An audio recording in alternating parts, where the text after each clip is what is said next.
어제가 아니죠. 이틀 전까지 공부했던 거는 사실 복습하실 필요 없어요. 이제 오늘부터 하는 거에 대한 그 준비를 하기 위해서 여러분들한테 그 일명 물밑 작업한 거예요.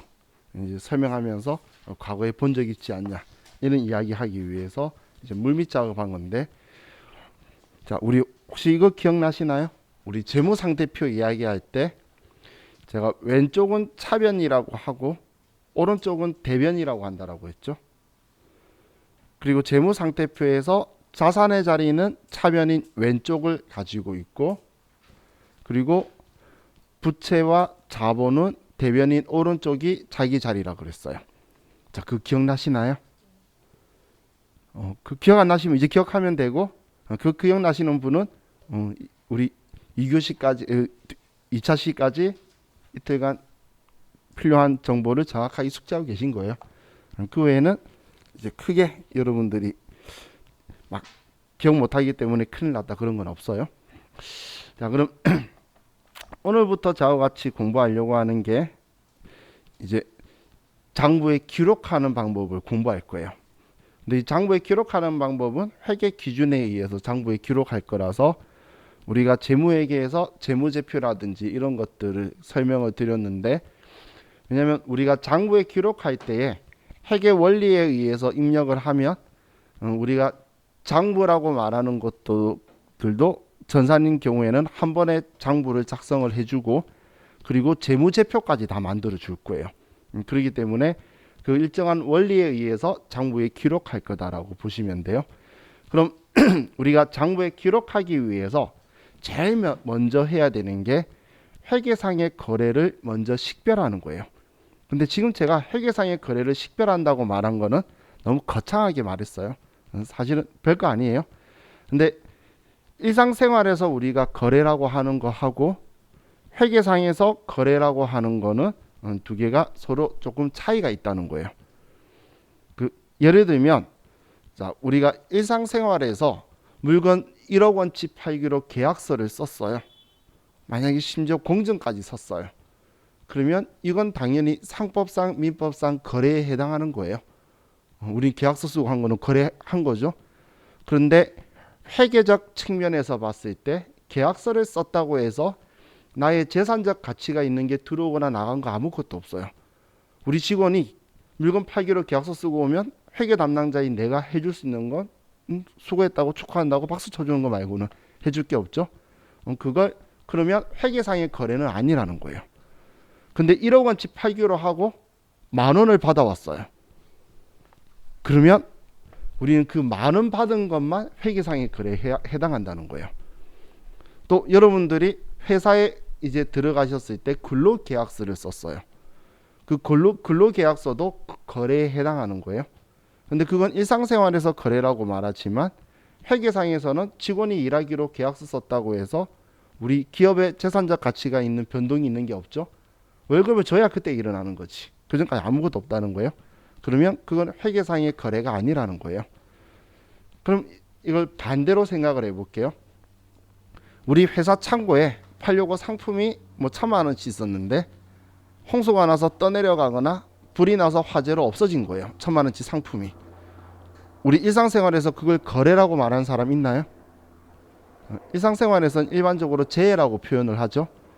그런데 회계상에서는 우리가 장부에 팔 수 있는 물건이 상품이 1,000,000원치 있다고 적혀 있었는데 없어졌잖아. 그럼 그걸 지워야 되기 때문에 회계상 거래로 인식한다는 거예요. 혹은 물건을 도난당했어요. 도난당한 걸 거래라고 표현 안 하죠. 그렇지만 회계에서는 그걸 거래라고 한다는 거예요.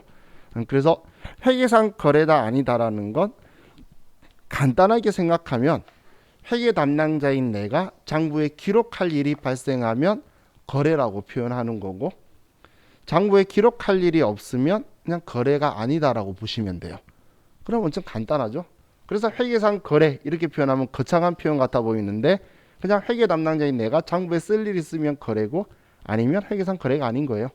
그렇게 생각하면 간단하죠. 우리 건물이 있었어요. 불타 없어졌어요. 거래, 일상생활 거래가 아니지만 내 장부에 우리 회사 건물이 있다라고 적혀 있었던 거야. 근데 걔가 없어지면 장부에 지워야 되거든. 그러면 그건 회계상 거래가 된다라고 보시면 돼요. 그럼 방금 제가 말했던 그런 특이한 경우들을 제외하고 나머지는 그냥 일상생활에서 거래하고 회계상의 거래는 일치한 거예요. 물건 실제적으로 판 거는 일상생활에서도 거래가 되고 회계상의 거래도 되는 거예요. 그래서 일부 차이가 있는 부분에 대해서 이야기를 한 건데, 자, 그럼 이 장부에 이것들을 기록하는 방식은, 자, 장부에 기록하다라는 말의 줄임말이 부기라는 표현이 있는데, 이 부기는 두 가지가 있어요.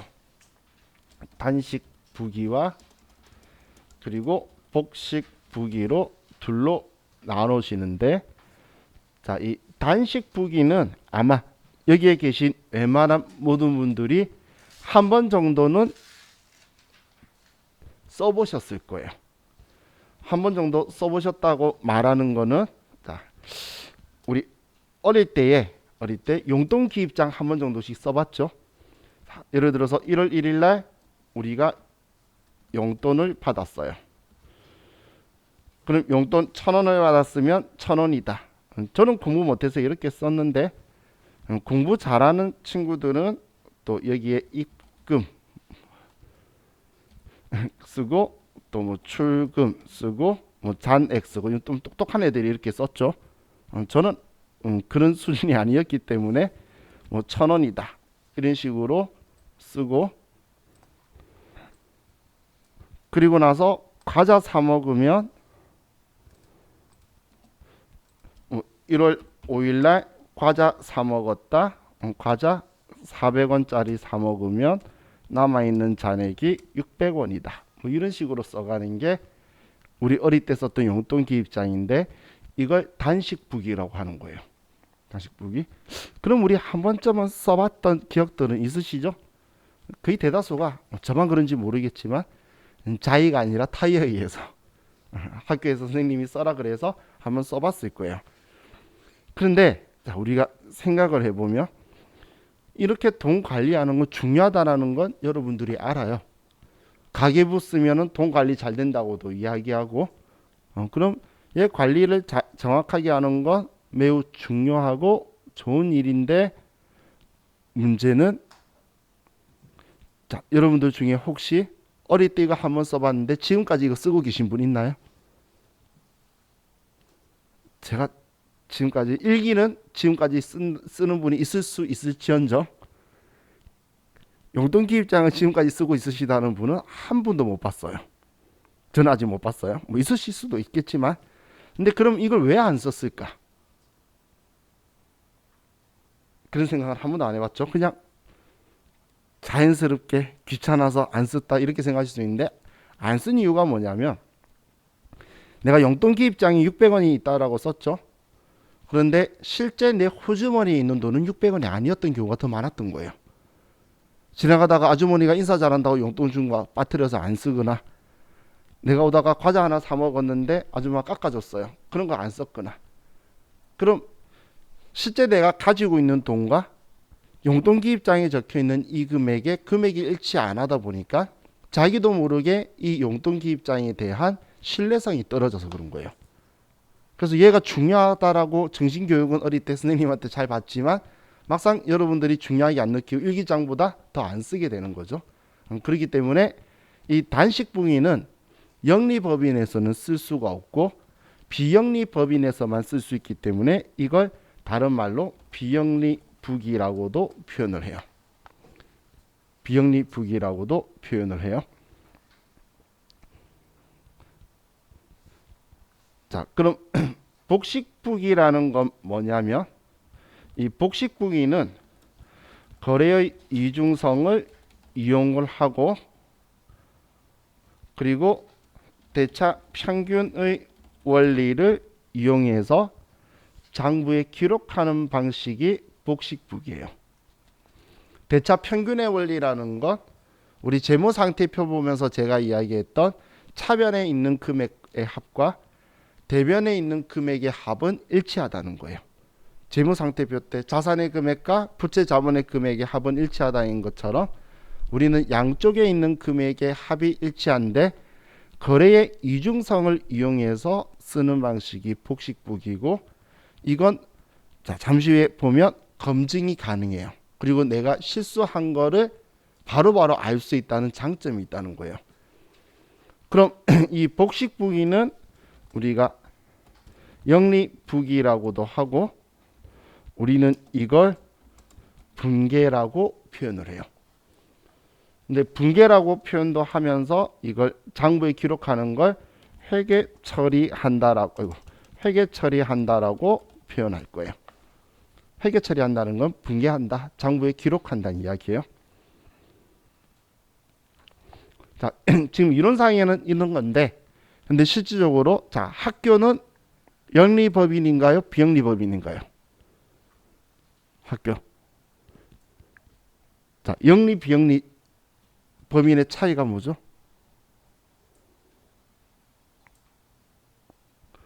이익을 추구한다가 아니죠. 이익을 그 소유주들에게 분배하느냐 안 하느냐. 영리법인 비영리법인 전부 다 이윤 추구는 해요. 여러분들도 NGO 단체 활동하시는 분도 있을 건데 저도 과거에 그쪽 일을 했었어요. 좀 오래 했었는데 영리 행위는 해요. 근데 그렇게 벌어들인 벌어들인 걸 가지고 고유 목적 사업에 쓰는 거예요. 비영리 단체는. 제가 있었던 건 전국 자연보호 중앙회였어요. 그러니까 자연보호 활동하는데 쓰는 거예요. 근데 영리법인이라는 건 그렇게 벌어들인 이익을 고유 목적 사업에 쓰는 게 아니라 법인의 주인들에게 나눠주는 거예요. 그렇기 때문에 복식부기는 영리법인은 무조건 써야 되는 방식이고 단식부기는 쓰는 게 아닌데 학교는 사실 비영리법인이죠. 근데 우리나라가 IMF를 겪으면서 그 IMF 기구가 그 나라의 미래 발전 가능성을 이제 체크할 때 교육 사업들을 봐요. 근데 옛날 시절에 우리나라의 그 교육 재단들을 보니까 학교의 운동장이라고 말하고 있는 체육관이라고 말하는 땅들 보니까 재단 이사장 명의로 돼 있고 엉망진창인 거예요. 그래서 그 부분에 대해서 점수를 엉망으로 받았어요. 그러면서 우리나라는 법적으로 이제 학교는 영리부기를 할 수밖에 없어요. 법이 바꿨어요 그때. 그래서 아마 여러분들 중에 지금 다닐 수도 있고 뭐 나중에 학교로 들어가시면 학교 총무과나 원무과 있죠. 거기는 전부 다 지금 우리 공부하는 복식부기 원리로 써요. 비영리 단체지만 그 외 제가 말했던 뭐 자연보호 중앙이라든지 뭐 이런 데는 단식부기를 써요. 말이 좋아 단식부기지. 그냥 장부 써요. 그런 데는. 자, 그럼 이 복식부기의 원리는 어떻게 쓰냐면, 자 보시면 제가 기준을 하나 잡아볼게요. 예를 드는 건데, 자 기준을 이제 자산을 가지고 나한테 들어오면 왼쪽인 차변에 쓰고 왼쪽에 기입을 하고 나한테서 나가면 대변인 오른쪽에 기입을 하는 방식으로 기준을 잡고 장부에 기록을 해 볼게요. 자, 그럼 이제 제가 쓸 때는 이렇게 기준을 잡을 거예요. 가운데 줄을 끄면 왼쪽은 차변이다, 오른쪽은 대변이다 라고 해서 재산적 가치가 있는 걸 기준으로 들어오면 차변인 왼쪽에 쓰고 나가면 오른쪽인 대변에 쓸 거라는 거예요. 자, 그럼 1월 5일 날 자, 우리 회사가 제가 과자를 샀다 볼게요. 그럼 과자를 샀으면 나한테 과자가 들어오죠.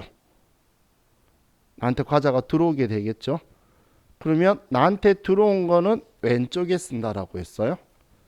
그러면 차변인 왼쪽에 과자라고 쓰는 거예요.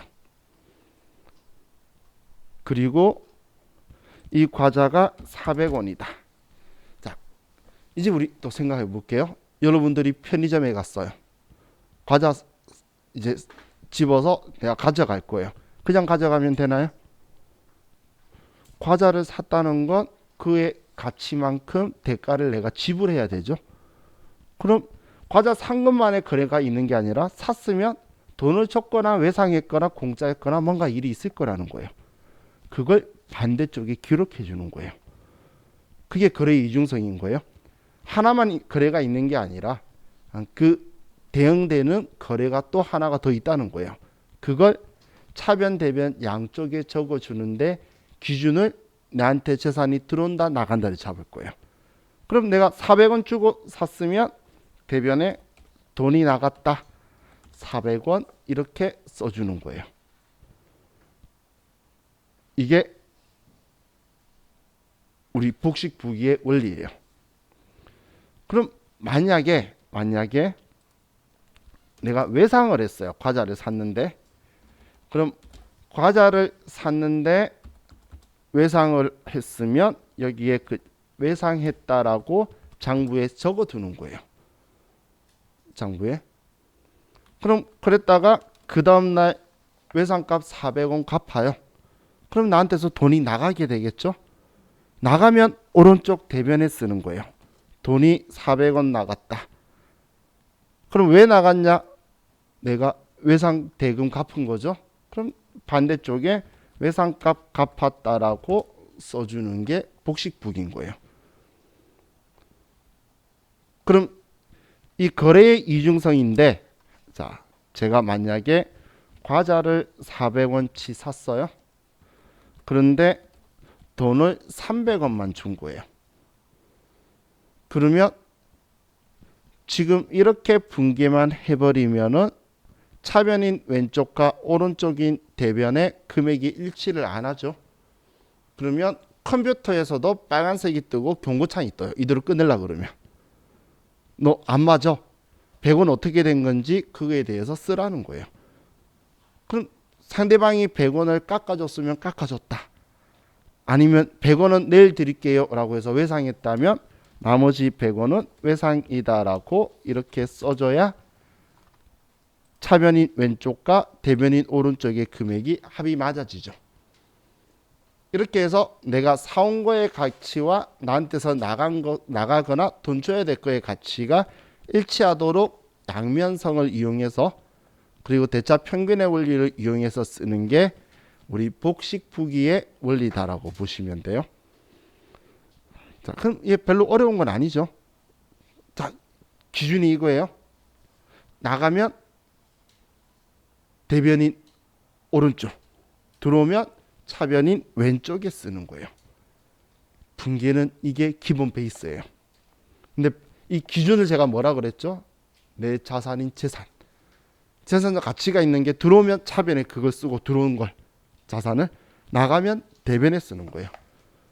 보통 예금 통장에 돈이 들어오면 차변에 보통 예금 쓸 거고, 보통 예금 통장에서 이체해서 나가면 대변에 보통 예금이라고 쓰는 거예요. 그럼 돈 나갔을 때에 반대쪽인 차변에 뭐 때문에 나갔다. 돈 들어왔으면 뭐 때문에 들어왔다고 반대쪽에 써주는 거예요. 원리 단조롭죠?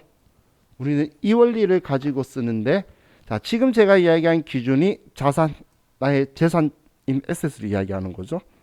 그럼 이 기준은 어떻게 나온 거냐면, 자, 여러분들 기억하신다라고 했어요. 자, 재무상태표를 보면 재무상태표에 자산의 자리는 차변이라 그랬죠. 그죠? 그리고 부채의 자리는 대변이고 자본의 자리는 대변이다라고 기억한다라고 했잖아요. 그죠? 그럼 지금 이 자리들이 장부에 기록할 때의 자기 자리예요. 그럼 장부의 원리는 어떻게 되냐면, 자기 자리에 쓰면은 합쳐져서 더해지고, 반대쪽에 쓰면은 줄어드는 방식을 쓰는 거예요.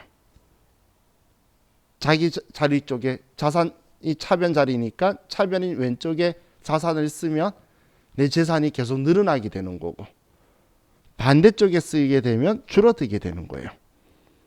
그럼 이걸 글로 표현하면 자산의 증가는 차변인 왼쪽에 쓰는 거고, 자산의 감소는 오른쪽인 대변이 된다는 거예요. 자기 자리의 반대쪽. 그럼 부채 자리는 대변이라고 그랬죠.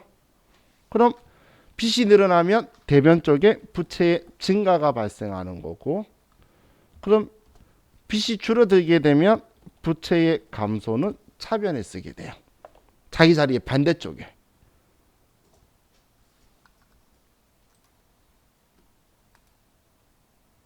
또 자본의 자리는 대변이죠. 그래서 대변에 자본이 증가를 하면 대변에 쓰고, 자본이 감소하게 되면 자기 자리의 반대인 차변에 자본의 감소가 되도록 자본 글자를 계정 과목이라는 걸 써주게 될 거예요. 원리는 엄청 단조롭죠. 그런데 수익과 비용 손익계산서를 생각해 보면, 수익과 비용은 제가 차변 대변 이런 이야기 안 했죠. 손익계산서 이야기할 때는 수익에서 비용 빼면 이익되고, 이 원리로만 쭉 썼었잖아. 매출에서 매출 원가 빼면 매출 총익 이런 거 적혀 있었죠. 근데 그건 외부 이해관계자한테 보여주는 중요한 분류인 거지, 우리의 장부의 원리에는 걔는 좋은 원리가 아니에요. 그래서 장부에 기록할 때는 차변 대변을 가지고 쓸 건데, 자, 우리 손익계산서 계정이라고 표현하는 수익 비용은 이런 방식을 쓸 거예요. 차변의 자리가 비용으로 잡고 대변의 수익을 잡아요. 그럼 만약에 금액이 차변 대변 합이 일치해야 되는데, 수익이 100만 원인데 비용이 70만 원이다. 그렇다면 이 둘이의 합은 일치해야 되는데 30만 원이 차변이 왼쪽이 부족하죠. 그러면 이 30만 원만큼은 이익이 발생했다라고 정리를 해버리는 거예요. 수익은 오른쪽 대변에 다 쓰고, 매출이나 영업의 수익은 대변에 다 쓰고, 우리 비용, 매출 원가나 판관비나 영업의 비용은 차변에 다 써서 얘 둘이의 차이 중에서 당연히 수익이 더 크면 번 돈이 많을 거잖아요. 그럼 만약에 비용이 100만 원인데 수익이 60만 원이다라고 하면 우리는 40만 원 손해보게 됐죠. 이걸 대변의 손실이다 나오는 이 방식을 쓰게 될 거예요. 그럼 이걸 재무상태표와 손익계산서를 전부 다 합쳐서 쓰면 방금 자산이 증가하거나 부채가 감소하거나 자산이 감소하거나 비용이 발생하게 되고, 다음 자산이 감소하거나 부채가 증가하거나 자본이 증가하거나 수익이 발생하게 되는데, 지금 얘네들은 서로 자, 얽히고 설키게 이렇게 연결도 되고 이렇게 연결도 되고 이렇게 연결도 되고 이렇게 연결도 되고 서로 얽히도록 연결이 되는 거래가 발생한다는 거예요. 서로. 그래서 이렇게 발생하는 거래들을 이 형태를 뭐라고 하냐면 거래의 판료소라고 해요.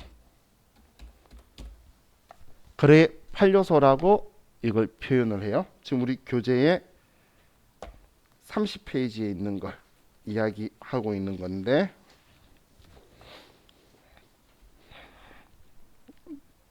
자, 우리 교재에서 이 부분은 그냥 여러분들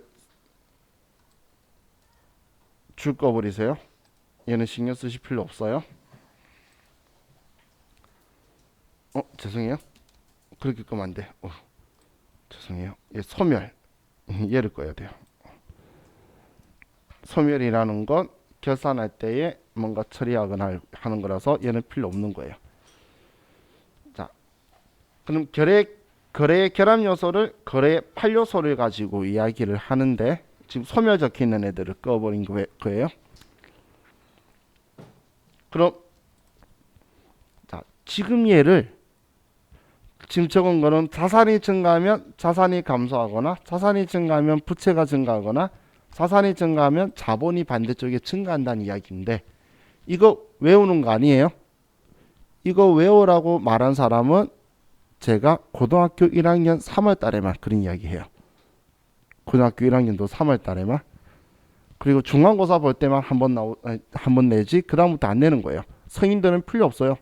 자, 지금 제가 복식북이라고 하면서 과자 사고 돈 주거나 외상했던 거 이 거래 어려웠나요?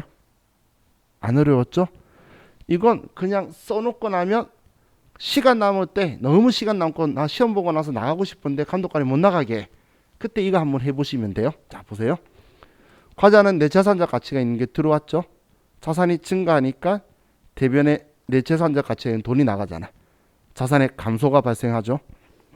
또 내 자산이 증가하니까 돈 안 주니까 대변의 부채가 증가했잖아. 그죠? 그리고 또 내가 돈 재산적 가치 있는 자산이 감소하니까 빚 갚아서 빚이 줄어들었죠. 부채가 감소하죠. 지금 얘가 자연스럽게 자산 증가하니까 돈 주면 자산 감소하고 자산 증가했는데 외상하면 부채가 증가하고 빚 갚는다고 돈 주면서 자산 감소하니까 빚이 줄어들고 이건 여러분들이 굳이 신경 안 쓰고 써도 자연스럽게 다 맞춰진다는 거예요. 그럼 여러분들은 명확한 기준을 잡으셔야 되는 거예요. 그 기준을 좌우와 같이 자본이라는 걸 공부하기 전에 기준을 자산으로 무조건 먼저 잡는 거예요. 우리 눈에 제일 잘 보여요. 현금으로 지급하다, 현금으로 수령하다, 보통 예금에 지급하다. 우리 눈에 그냥 시험 문제 나와도 눈에 제일 잘 보여. 그럼 나가면 대변이 오른쪽 쓰고 들어오면 차변에 쓰는 거예요. 그리고 반대쪽에는 그 이유를 저하고 공부하는 계정 과목으로 써주기만 하면 돼요. 그럼 분계 끝이에요. 분계를 너무 심각하게 쓰는 거 아니에요. 일기 쓰는데 고민하면서 어떤 형식으로 육하원칙 맞춰가지고 쓰는 사람 있나요? 쓰고 나서 보면 그 내용이 맞겠지. 감정이 전달되면 그게 수필이 되는 거고, 그죠? 그런 것처럼 얘네들도 기준 하나 정확하게 잡아서 자산 잡고 반대쪽에 이유만 명확하게 쓰시면 돼요. 근데 저와 같이 계정 과목이라는 걸 공부할 건데 오늘부터 이 계정 과목 선택하는 데에 집중이 된 나머지 기본적인 얘네들이 나가면 대변 들어오면 차변이라는 걸 까먹고 잘못 쓰는 순간 우리가 기본을 상실하게 되고 분계가 안 되는 거예요. 자, 얘는 여러분들이 영원히 기억하는 거예요. 자연스럽게 계속 이렇게 쓸 거예요. 자, 그럼 우리 이렇게 이걸 기준으로 해서 장부에 기록을 할 건데 설마 우리가 장부에 기록할 때 그렇다고 정말 과자다, 돈이다 이렇게 쓰지는 않겠죠. 그래서 이렇게 기록할 글자들이 계정 과목이에요. 우리가 전에 계정 과목 및 적요 등록이라는 메뉴도 봤었고 그리고 컴퓨터에 우리가 재무상태표나 손익계산서 쓰면서 연한글씨라고 입력했던 것들 있죠. 그것들이 계정 과목이에요. 그래서 저하고 같이 이제 공부할 거는 당연히 기본 베이스는 이렇게 분계해서 쓰는 원리를 여러분들이 익혀가면서 어느 경우에 이 계정 과목을 쓰고 그리고 얼마의 금액을 쓰는지를 습득하시는 거예요. 그럼 제가 글로 안 쓰고 지금처럼 이렇게 차변 대변을 가지고 쓰는 거는 이론 설명하는 게 아니라 실기 설명하는 거예요. 우리 시험에 일반 전표, 매일 매출 전표, 결산했을 분계를 실기하는 건데 입력하는 거는 제가 여러분한테 알려드린다면 재무상태표 입력할 때 알려준 그 정도만 하면 끝나는 거예요. 입력하는 법은 쉬워요. 그럼 어떤 글자를 쓸 거고 얼마를 쓸 거고 차변에 쓸지 대변에 쓸지가 여러분한테 시험 합격을 이제 좌지우지하는 제일 중요 요소예요. 앞으로 세무 1급 이렇게 바라보신다고 하시는 분은 일단 분계 달인이 되셔야 돼요. 왜 달인이 돼야 되냐면 얘네들은 자연스럽게 쓸 수 있어야지 그 다음이 공부하는 데 집중이 되는 거지. 얘가 기본적으로 계정 과목이 뭔지 기억 안 나는 건 나중에 공부하면 돼요. 근데 얘를 차변에 써야 될지 대변에 써야 될지 정립이 안 되면 그거는 엉뚱한 곳에 포커스가 가서 더 다른 걸 습득하기에는 시간적으로나 영향이 힘들 거라는 거예요. 그래서 지금 얘가 제일 중요한 거예요. 우스갯소리로 전산세무이급은 분계 2급까지는 분계만 잘하면 합격이에요. 3번 몰라도 합격이에요. 전산세무 1급은 안 그래요. 그런데 전산세무 2급까지는 회계 2급, 회계 1급, 전산세무 2급은 분계만 잘해도 합격이에요. 세법 아무것도 몰라도 돼요. 정말 제가 옛날에 시간이 없어서 소득세 안 가르쳐주고 부가가치세 이론 안 가르쳐주고 시계하는 법만 알려준 반이 있었어요. 40시간 안에 해야 돼서. 근데 그 반에서도 절반 이상이 합격하더라고요. 그때 그 반의 포인트 잡은 게 분계였어요. 그래서 이것만 잘하셔도 우리 회계 1급은 얘가 끝이에요. 자, 제가 엄청 강조했죠.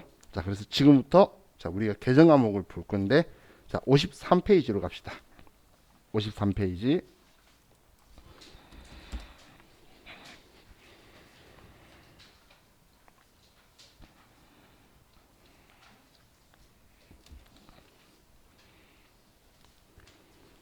자, 제가 이제 개정 과목 설명이라는 걸 할 건데 개정 과목 설명은 자산, 부채, 자본, 수익, 비용 순서대로 그리고 자산, 부채는 유동성, 배열 순서대로. 그럼 자산부터고 유동성이 큰 거니까 유동자산 중에서 당좌자산 개정 과목부터 설명드릴 거예요.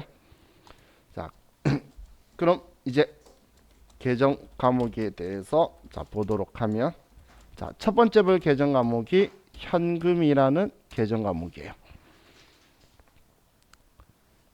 이 현금이라는 개정 과목을 쓰는 건 우리가 일상생활에서 현금이라고 말하는 것들도 개정 과목으로 현금이라고 써요. 그런데 우리가 일상생활에서 현금이라고 말하는 거는 통화를 현금이라고 하죠. 통화라는 건 대한민국에서 통화는 뭐냐면 한국은행이 발행한 주화나 지폐를 통화라고 해요. 대한민국은. 그럼 이 통화를 회계장부에서도 개정 과목으로 우리 전에 현금이라고 써봤죠. 현금이라고 쓰는데 회계에서는 이 통화만 현금이라고 하는 게 아니라 통화 대용 증권도 현금이라는 개정 과목을 써요. 통화 대용 증권이라는 건 무슨 의미냐면 글자 그대로 통화를 대용, 통화 용도를 대신해서 사용하는 증권. 증권이란 말은 권리가 있는 증서를 말하는 거예요. 대표적인 게 수표. 수표를 이야기하는 거예요. 수표를 우리 통화 대용 증권이라고 하면 어떤 느낌인지 알겠죠? 수표는 통화는 아니잖아. 그럼 이 수표 중에서 우리 회사가 발행하지 않은 수표, 이거는 전부 다 현금이라고 하는 거예요. 우리 회사가 발행한 걸 제외한, 우리 회사가 발행하지 않는 수표는 모두 다 현금이라고 해요. 자, 예를 들면 타행 발행 당좌 수표라든지 자기압 수표라든지 아니면 가계 수표라든지 송금 수표라든지 이런 수표들은 전부 다 우리는 현금이라는 개정 과목을 쓸 거예요. 얘네들의 특징이 뭐냐면 은행에 가지고 가면 바로 현금으로 바꿀 수 있는 거예요. 우리 회사가 발행한 수표를 제외한 나머지 모든 수표는 우리는 받았을 때 은행 가면 현금으로 바꿔줘요. 자, 수표에는 뭐라고 적혀 있냐면 본권을 소지한 자에게 지급하여 주십시오라고 적혀 있어요. 자, 우리 수표 제도에 대해서 좀 생각을 해볼게요. 자, 여러분 혹시 당좌 수표 본 적 있나요? 우리 기업 간의 거래에서는 당좌 수표를 써요. 그럼 기업이 발행할 수 있는 수표가 당좌 수표밖에 없어요. 개인이 발행할 수 있는 건 가계 수표인데 우리나라는 수표 제도가 활성화되기 전에 크레딧 카드 제도가 너무 빨리 활성화되어서 카드 때문에 수표책을 저도 보고 싶어서 은행에 과거에 요구한 적이 있었는데 계속 뭐 때문에 그러냐 그러더니 결국은 자기 지점이 없대요. 우리나라는 이 수표 제도가 수표책이라는 걸 받게 돼요. 그런데 우리나라는 이게 활성화가 못 되다 보니까 잘 안 가계 수표는 본 적이 거의 없고. 그럼 이 수표는 뭐냐면, 자, 당좌 수표 가지고 볼게요. 제가 여러분한테 물건 샀어요.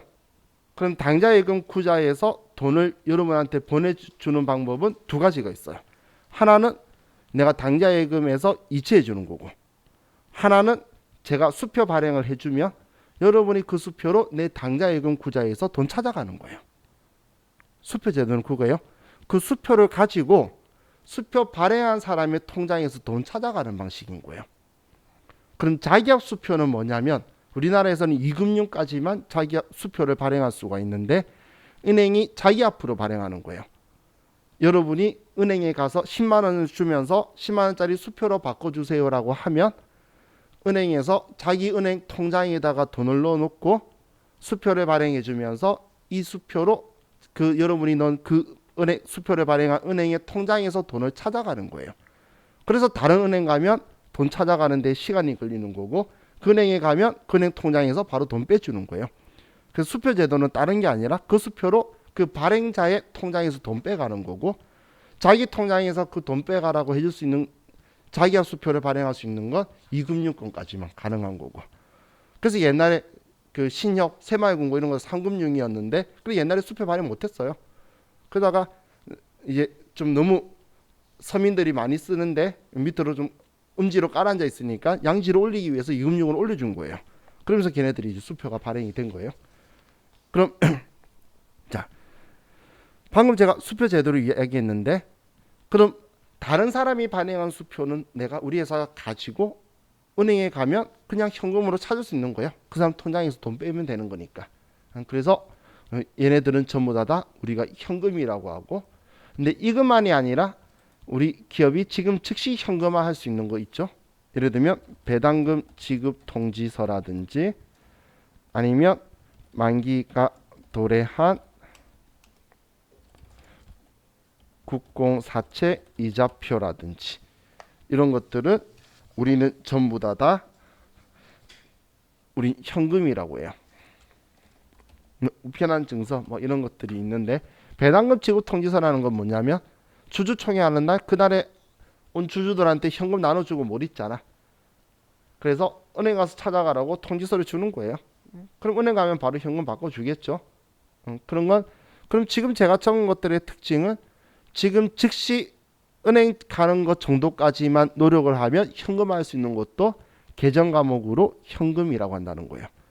그럼 얘네들 가지고 우리가 지금 보는 게, 그럼 이런 수표라든지 아니면 진짜 우리가 현금이라고 하든지 이런 것들을, 자, 우리가 이제 회계 처리를 할 때, 분계를 할 때, 예를 들어서 자기압 수표로 지급하다라는 글자가 뒤에 적혀 있으면, 분계할 때 이런 말이 적혀 있으면 대변에 현금 얼마다 이렇게 쓸 거고, 우리 타사 발행 당좌 수표로 수취하다, 수령하다 이런 글자가 적혀 있으면 받은 거죠. 그러면 차변에 현금이다 얼마 이런 식으로 분계를 하라는 이야기예요. 시작을. 현금을 주고받아도 대변의 현금, 차변의 현금이라고 쓰는데, 수표를 주고받아도 대변의 현금, 차변의 현금이라 써라 그거예요. 주면 대변의 현금, 받으면 차변의 현금. 그럼 지금 제가 막 계정 과목 가지고 떠드는 건 나중에 컴퓨터에 분계를 쓸 때 이런 순환으로 주고받으면 현금이라는 계정 과목을 쓰라고 지금 제가 알려드리는 거예요. 그리고 받으면 차변에, 주면 대변에 쓰라는 거예요.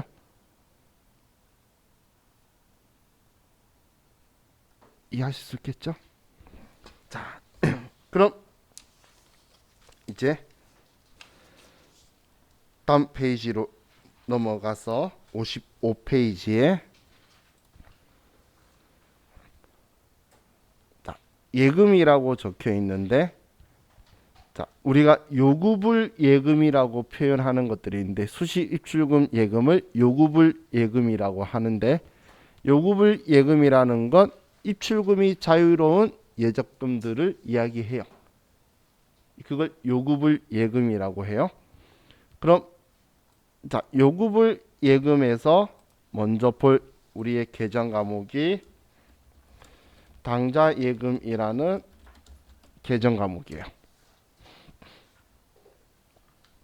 자, 당좌 예금이라는 거는 자, 보통 예금이랑 느낌은 똑같아요. 자, 당좌 예금이 느낌은 똑같은데 당좌 예금은 통장이 없어요. 이거는 지금은 많이 느낌적으로 이해하실 수 있는데 인터넷 통장 있죠? 페이퍼 없는 그런 느낌인 거예요. 여기에서 돈 찾으려면 어떻게 찾아야 되냐면 내 당좌 예금구자인데 통장도 없어요. 돈 찾으려면 내가 수표를 적어서 은행에다가 주면 내 통장에 우리 회사 당좌 예금구자에서 돈 빼가지고 주는 거예요. 돈 인출하려면 수표 쓰는 거예요.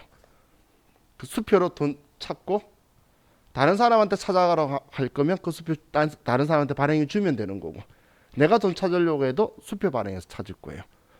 물론 현실적으로는 뭐 이걸 돈 찾을 수 있는 보통 예금으로 이체해 가지고 받으면 되는데 이제 이 당좌 예금 제도는 그럼 얘를 쓰는 목적 중에 하나가 수표 발행인데 자 우리가 지금까지 일반적으로는 여러분들은 그냥 수표라고 하면 자기합 수표를 생각하셨죠? 일반 개인 간의 거래에서는 자기합 수표를 수표라고 하는데 기업 간의 거래인 회계에서는 그냥 아무 말 없이 수표라고 하면 이 수표는 당좌 수표를 이야기하는 거예요. 아무 말 없이 하면 기업 간의 거래에서 수표는 얘는 당좌 수표를 이야기하는 거예요. 자기합 수표는 은행이라는 또 다른 기업이 발행한 수표예요. 기업의 입장에서는. 그래서 자기합 수표는 자기합 수표라고 정확하게 명칭을 하고 아무 말 없이 수표라고 하면 그거는 당좌 수표를 뜻하는 거예요. 이제 그냥 수표 발행했대 당좌 수표예요. 그냥 수표 받았대 당좌 수표 받은 거예요. 그럼 자 당좌 예금 거래를 하는 목적이 수표를 발행하기 위해서인데 수표 발행해 가지고 돈을 지급하는 방식 얼마나 편해. 상대방한테 너가 내 통장에 돈 찾아가라고 말하면서 발행해 주는 거예요. 내가 물건 사러 갔어요. 물건이 마음에 들어. 산 꼴짜기에서 마음에 드는 나무나 돌이나 샀어요. 우리 회사에 필요한 원재료였던 거야. 그럼 그거 사면서 돈을 줄 건데 거기에서 그냥 수표 써가지고 주면 그 사람이 내려갔을 때 은행 가서 알아서 내 통장에서 돈 찾아가는 방식인 거예요. 그럼 수표 제도의 느낌 이해가시죠? 어떻게 쓰는 건지. 그러면 자 내가 수표를 발행하게 되면 당좌 예금에서 돈이 빠져나가겠죠. 이해가시나요? 내 통장에 돈 찾아가라고 발행해 준 거잖아. 설마 여러분이 예를 들어 저한테 1,000만 원짜리 물건을 팔았어요. 그래서 제가 우리 회사 당좌 예금구자에 돈 찾아가라고 1,000만 원짜리 수표 줬어요. 당좌 수표 처음 보니까 너무 신기하게 생겼어. 집에 액자해놓고 가만히 둘 거예요? 무조건 은행 가서 돈 찾아가겠죠? 그 말은 내 당좌 예금구자에서 무조건 돈 빠져나갈 거란 이야기예요. 그렇기 때문에 자 우리가 자, 첫 번째 당좌 수표를 발행을 하면 결론적으로 당좌 예금 구자에서 우리가 예금이 인출된다는 이야기예요. 나간다는 이야기예요. 그렇기 때문에 우리는 수표 발행을 하게 되면 우리는 대변에 당좌 예금에서 돈 나간다고 하는 거. 내가 이체해 준 거나 걔가 찾아가는 거나 당좌 예금에서 돈 준 건 똑같은 거잖아요. 그죠? 자, 그런데 자, 이제 용어에서 자, 얘는 참고로 자, 우리 회사 왜 이래? 우리 회사를 우리는 당사라는 표현을 쓰죠. 당사라는 표현이 우리 회사죠. 얘를 우리는 당점이라는 표현을 쓸 거예요, 이제. 그리고 다른 회사, 타사를 뭐라고 표현할 거냐면 동점이라는 표현을 쓸 거예요.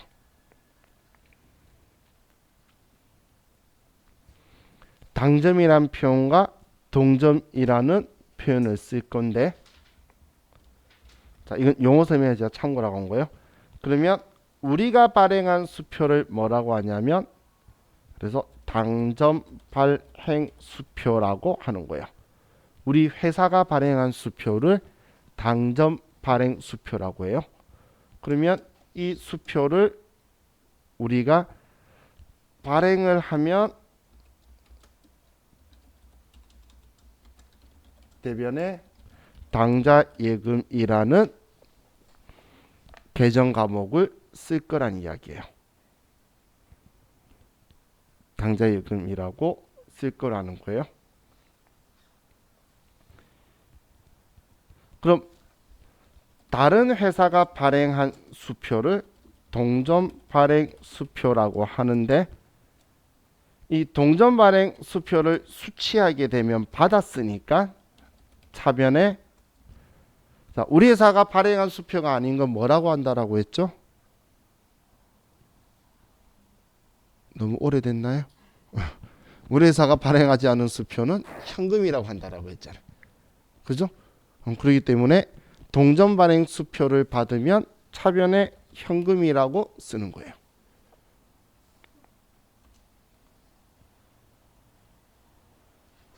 우리가 수표 발행을 하면 당좌예금 구좌에서 돈 빠져나갈 거니까 찾아가서 나한테 돈 나가는 거잖아. 나가면 제가 대변에 쓰라 그랬죠. 그래서 당좌예금이라고 쓰는 거고 내가 동점 발행 수표를 받았어요. 받았으니까 차변이고 우리가 발행한 거 아니면 은행 가면 현금 바꿔주니까 차변에 현금이라고 쓴 거예요. 자, 얘 두 개 이해가시나요?